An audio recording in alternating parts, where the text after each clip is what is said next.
My dear Mrs. Carmine, I came directly as I got your message. So glad. It was very kind of you. Kind? No. I think of it as an outing. I'm very glad, Senor Arcadi. Would you like some tea? China or Indian? China. Ah, good. I never touch Indian. It messes with my vibrations. I am seriously disturbed, Senor Arcadi. And I want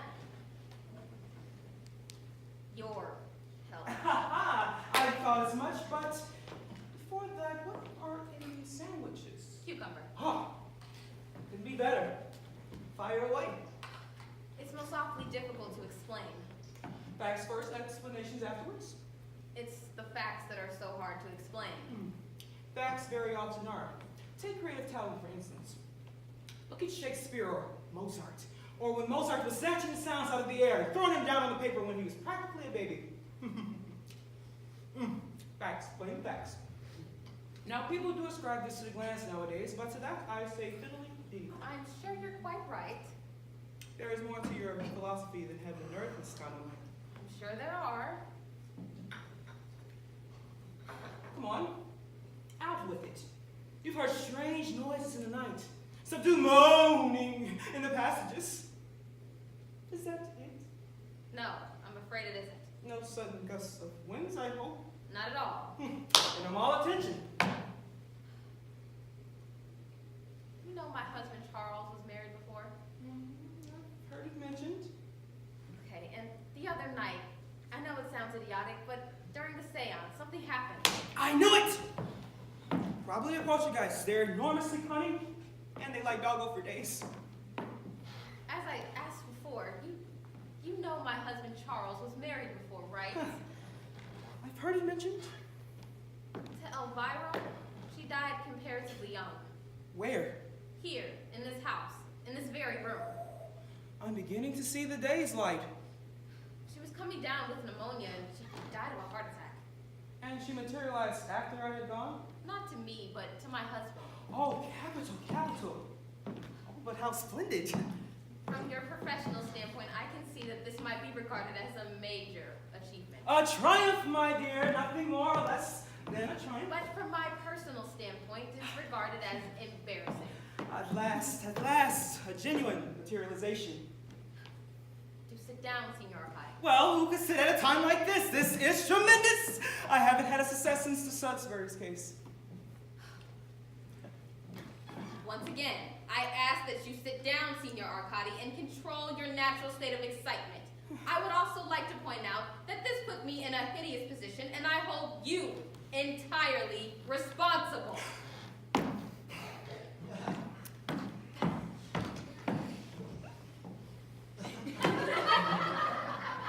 Forgive me, Mrs. Conamine. I have been selfish.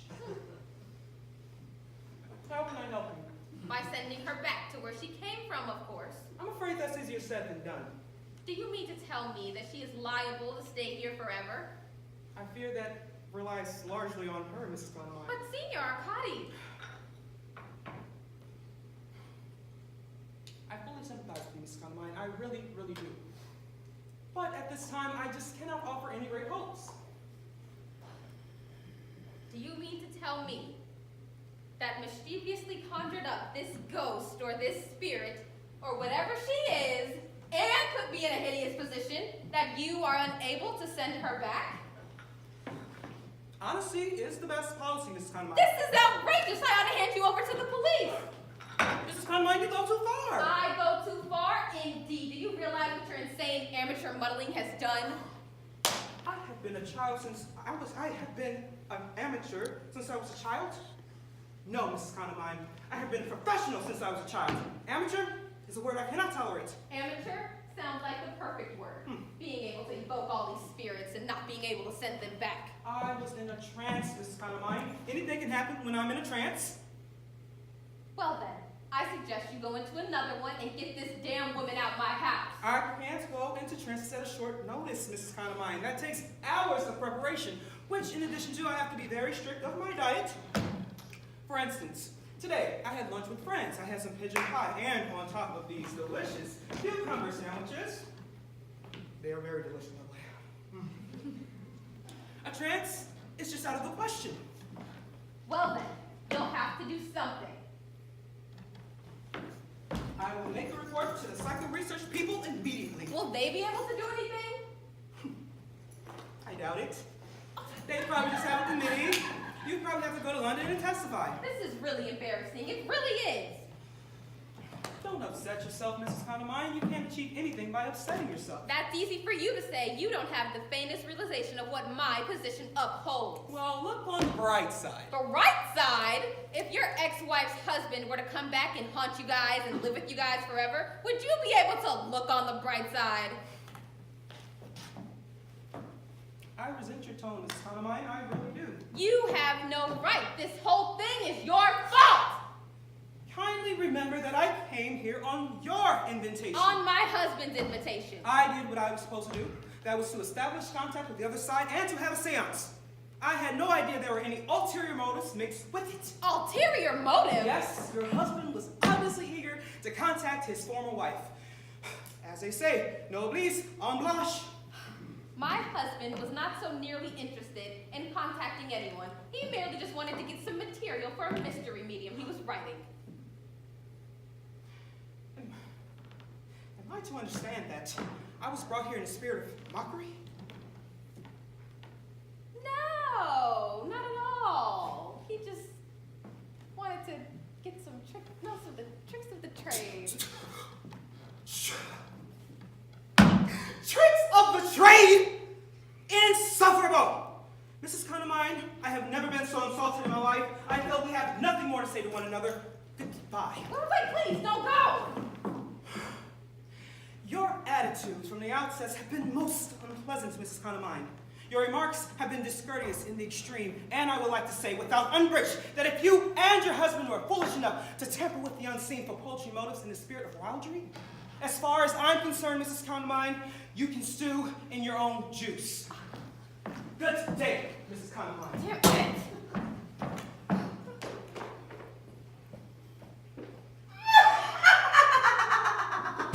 What was Signor Cuddy doing here? He came to tea. Did you ask him? Of course I did. You never told me you were going to. And you never told me that you were going to ask Elvira to live with us. I didn't. Of course you did. It was your subconscious. What was the old boy so cross about? He practically cut me dead. I told him the real reason why we invited him the other night. That was most unnecessary and quite unkind. He needed taken down a bit. He was blowing himself out like a powder pigeon. Why did you ask him to tea then? To get me exercised, of course. Oh, I used to love cucumber sandwiches. I wish I could have one. Is that true, Ruth? Is what true? What Elvira said. You know perfectly well I cannot hear what Elvira says. She said you brought Signor Cuddy here to try to get her exercised. Is that true? We discussed the possibilities. There's a snake in the grass for you. You had no right to do such a thing without consulting me. I had every right. This situation is impossible and you know it. If only you'd make an effort to be a little bit more friendly to Elvira, we might all have quite a jolly time. I have no wish to have a jolly time with Elvira. She certainly has a temper on her, doesn't she, Charles? I don't see why you married her. She's naturally been upset. You must make allowances. I was never bad-tempered to you, though, was I, Charles? Even when you were beastly towards me? I was never beastly towards you. Where is Elvira at the moment? Over here, sitting in the chair. Now look here, Elvira. I shall call you Elvira, shan't I? I can't call you Mrs. Condamine because that's me. It would sound way too silly. I don't see why, really. Did she say anything? She said she'd like nothing better. Oh, Charles, you really are sweet. I worship you. Now, I wish to be perfectly honest with you, Elvira.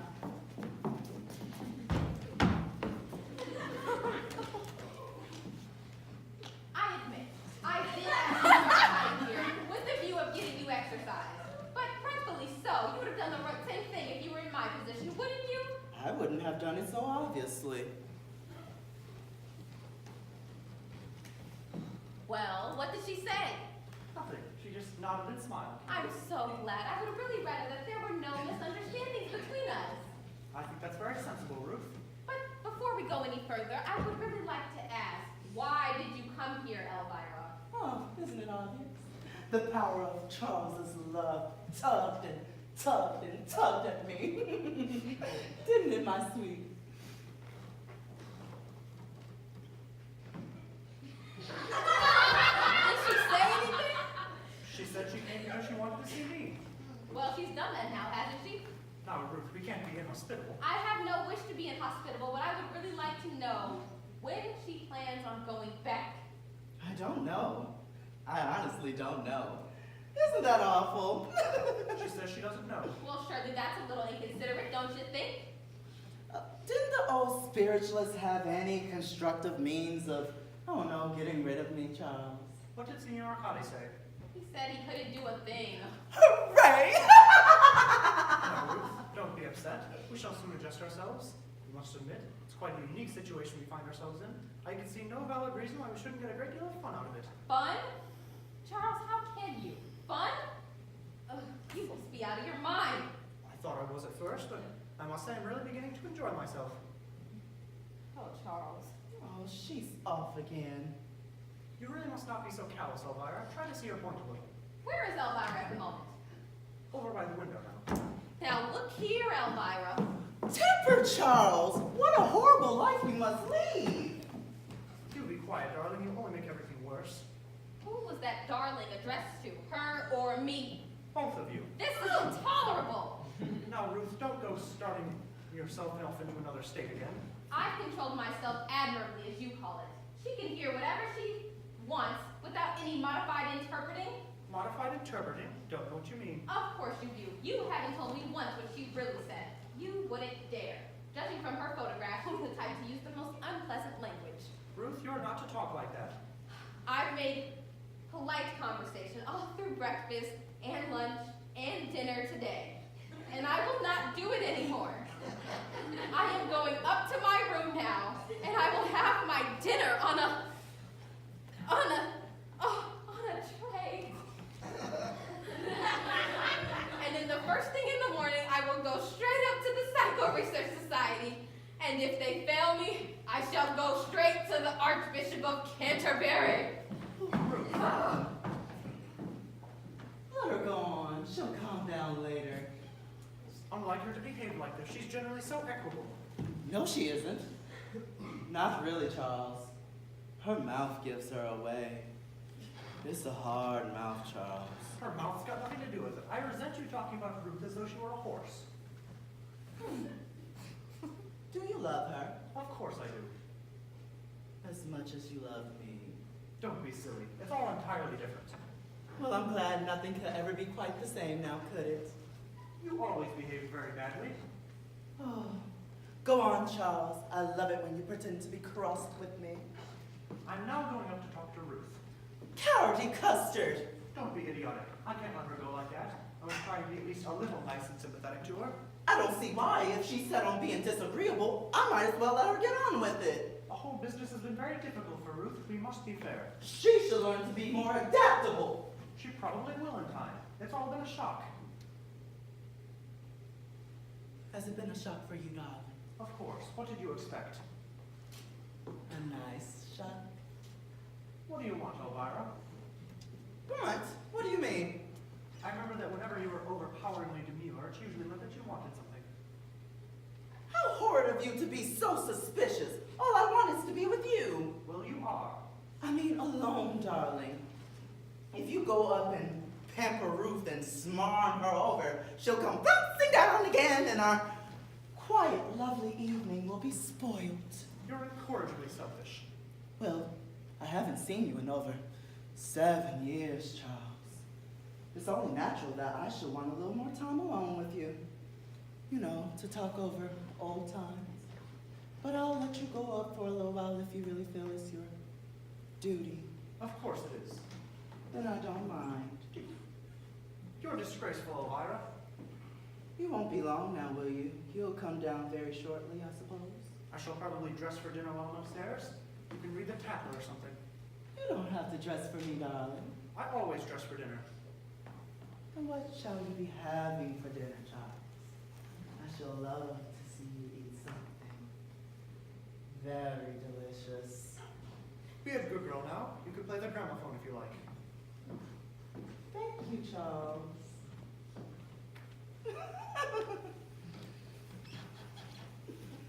Oh,